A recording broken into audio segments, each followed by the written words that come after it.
వర్గీకరణ ఉద్యమాన్ని మందకృష్ణ మాదిగ నీరు గారుస్తున్నారని ఎస్సీ కార్పొరేషన్ మాజీ చైర్మన్ డాక్టర్ పిడమర్తి రవి ఆగ్రహం వ్యక్తం చేశారు. ఫిబ్రవరి 2న ఉస్మానియా యూనివర్సిటీలో జరిగే మాదిగ విద్యార్థి యువగర్జన సభ పోస్టర్ను ఓయూ ఆర్ట్స్ కళాశాల వద్ద ఆవిష్కరించారు. ఈ సందర్భంగా పిడమర్తి రవి మాట్లాడుతూ ముఖ్యమంత్రి అసెంబ్లీ సాక్షిగా తెలంగాణలో వర్గీకరణ అమలు చేస్తామని ప్రకటించినప్పటికీ మందకృష్ణ నీరు గారుస్తున్నారని తెలిపారు. కాంగ్రెస్ ప్రభుత్వం ఎస్సీ వర్గీకరణ చేయటం మందకృష్ణ మాదిగకు బీజేపీ నాయకులకు ఇష్టం లేదన్నారు. వర్గీకరణ చేయటానికి అనేక దశలో ప్రక్రియ మొదలుపెట్టిన ప్రభుత్వంపై లక్ష డప్పులు 1000 గొంతుగల కార్యక్రమం ఎందుకని ప్రశ్నించారు. వర్గీకరణ చేయని బీజేపీ పాలిత రాష్ట్రాల్లో మందకృష్ణ ఒక్క పత్రికా ప్రకటన చేయలేదన్నారు. ఫిబ్రవరి 2 ఓయూలో జరిగే మాదిగ విద్యార్థి యువగర్జన సభకు మాదిగ విద్యార్థులు యువకులు పెద్ద ఎత్తున పాల్గొని విజయవంతం చేయాలని పిలుపునిచ్చారు.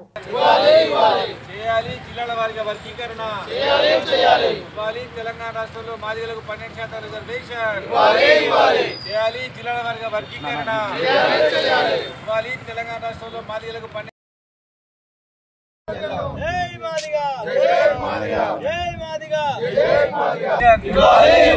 చేయాలి జిల్లాల వారీగా వర్గీకరణ ఇవ్వాలి. చేయాలి జిల్లాల వారీగా తెలంగాణ రాష్ట్రంలో మాదిగలకు 12% రిజర్వేషన్ తెలంగాణ రాష్ట్రంలో మాదిగలకు 12% రిజర్వేషన్ చేయాలి. జిల్లాల వారీగా వర్గీకరణ మాదిగ సంఘాల ఐక్యత మాదిగ సంఘాల రిజర్వేషన్ తెలంగాణ రాష్ట్రంలో 12% రిజర్వేషన్ ఇవ్వాలి. తెలంగాణ రాష్ట్రంలో 12% రిజర్వేషన్ జిల్లా యూనిట్ చెయ్యాలి. జిల్లా యూనిట్ గా వర్గీకరణ 12% రిజర్వేషన్ ఇవ్వాలి. తెలంగాణ రాష్ట్రంలో 12% ఇవ్వాలి. తెలంగాణ రాష్ట్రంలో 12% రిజర్వేషన్ జై మాదిగ జై మాదిగ సంఘాల ఐక్యత మాదిగ ప్రజా సంఘాల ఐక్యత.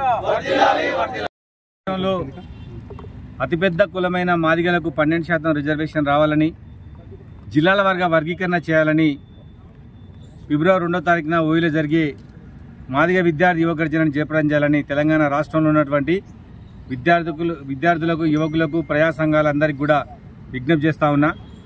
రెండో వైపున మందకృష్ణ మాదిగ 7% డిమాండ్తో ట్రాఫిక్లో ఉద్యమం చేస్తూ ఉన్నాడు.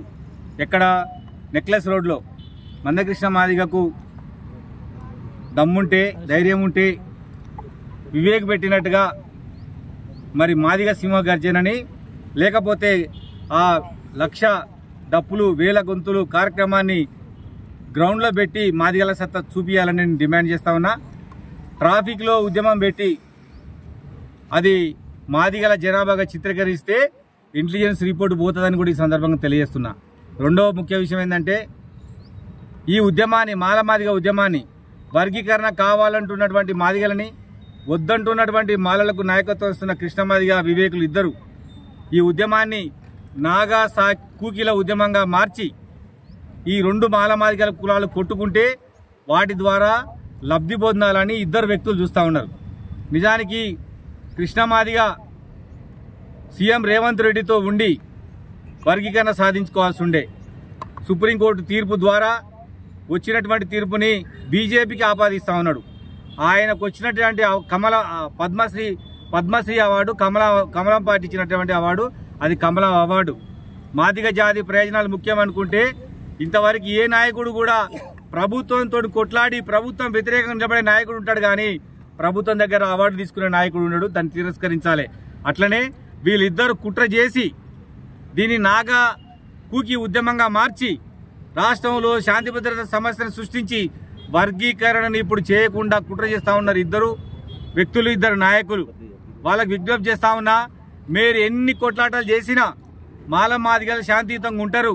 అదేవిధంగా రేవంత్ రెడ్డి గారి నాయకత్వంలో ఖచ్చితంగా వర్గీకరణ జరుగుద్దని కూడా ఈ సందర్భంగా తెలియజేస్తున్నా. వర్గీకరణ జరగొద్దని వివేక్ ఉంది, వర్గీకరణ ఇప్పుడు జరగొద్దని కృష్ణ మాదిగ ఉంది. ఎందుకంటే వచ్చే ఎన్నికల్లో మొత్తం మాదిగ జాతిని బీజేపీకి ఓట్లు వేయించి కిషన్ రెడ్డిని ముఖ్యమంత్రి చేసి బీజేపీని అధికారంలో తెచ్చి కృష్ణ మాదిగ వర్గీకరణ అప్పుడు తీసుకోవాలన్నా తప్ప ఇప్పటికే వర్గీకరణ రావాలని లేదు. అందుకోసమనే ముఖ్యమంత్రి గారు చేస్తానన్నా కానీ ఇవాళ రాష్ట్ర కేంద్రంలో వర్గీకరణ రావాలని చెప్పేసి ఇవాళ 1,00,000 డప్పుల కార్యక్రమాన్ని తీసుకున్నాడు. నేను ఒకటే విజ్ఞప్తి చేస్తా ఉన్నా, ఆ రోజు జరగరాని జరిగితే దానికి కృష్ణ మాదిగే బాధ్యత వహించాలి. ఆ వచ్చే 1,00,000 డప్పులు 1000 గొంతులల్లా మొత్తం ఆర్ఎస్ఎస్ వాళ్ళు బీజేపీ వాళ్ళు ఉంటారు, వాళ్ళు ఖచ్చితంగా సెక్రటరీ ముట్టడిస్తారు. కాబట్టి ఆ ట్యాంక్ బండ్లో జనాలు పడి ఏదన్నా అయితే దానికి ఆ పిలిపించిన వాళ్ళే బాధ్యత వహించాల్సి ఉంటుందని ఈ సందర్భంగా తెలియజేస్తూ, ఈ ఇద్దరు నాయకుల స్వార్థపరంతో ఇవాళ మాల మాదిగల మధ్య వైషమ్యాలు పెరిగినాయని, ఏనాడు మాదిగ జాతిని మాట్లాడినటువంటి మాలలు ఇవాళ కృష్ణ మాదిగ చేపట్టి మాదిగల మీద మాట్లాడతాను కూడా ఈ సందర్భంగా తెలియజేస్తున్నా. మీరు ఎంత నాగా కూకిల ఉద్యమం లాగా చేసి కొట్లాట పెట్టినా మాదిగలు శాంతియుతంగా ఉంటారని సందర్భంగా తెలియజేస్తూ, ఫిబ్రవరి 2వ తారీఖున జరిగే మాదిగ విద్యార్థి యువ గర్జన ఓయి ఆర్ట్స్ కాలేజ్ జరిగే మీటింగ్ ని జయప్రదం చేయాల్సిందిగా కోరుకుంటూ, అదేవిధంగా మరి 1,00,000 డప్పులు 1000 గొంతులకు వచ్చేటువంటి కళాకారులు ఇవాళ కృష్ణ మాదిగకు చేతగాక డప్పులు కొట్టే వాళ్లకు పాటలు పాడే వాళ్ళకు అప్పచెప్పి సింహగర్జన చేయకుండా ఇవాళ ఆయన ఎంఆర్పిఎస్ ని తప్పించి వేరే వాళ్లకు అవకాశం ఇచ్చిండ్రు. వాళ్ళు ఇవాళ పాటలు పాడి మాళ్ల జాతిని రెచ్చగొడతా ఉన్నారు. ఇటువంటి వైఖరికి సరియని అని చెప్తా ఉన్నా. విమలక్క, పృథ్వీరాజ్ ఒకటే విజ్ఞప్తి, ఇవాళ మీరు మాదిగ జాతికి మద్దతు తెలపాల్సిన సందర్భం ఏమీ లేదు. మీరు మాలలను పోయి కన్విన్స్ చేయాలి. మాదిగ జాతిని మాల జాతిని ఒప్పియాల్సిందిగా బీసీ సోదరులకు, మేధావులకు, ప్రొఫెసర్లందరూ కూడా విజ్ఞప్తి చేస్తా ఉన్నా.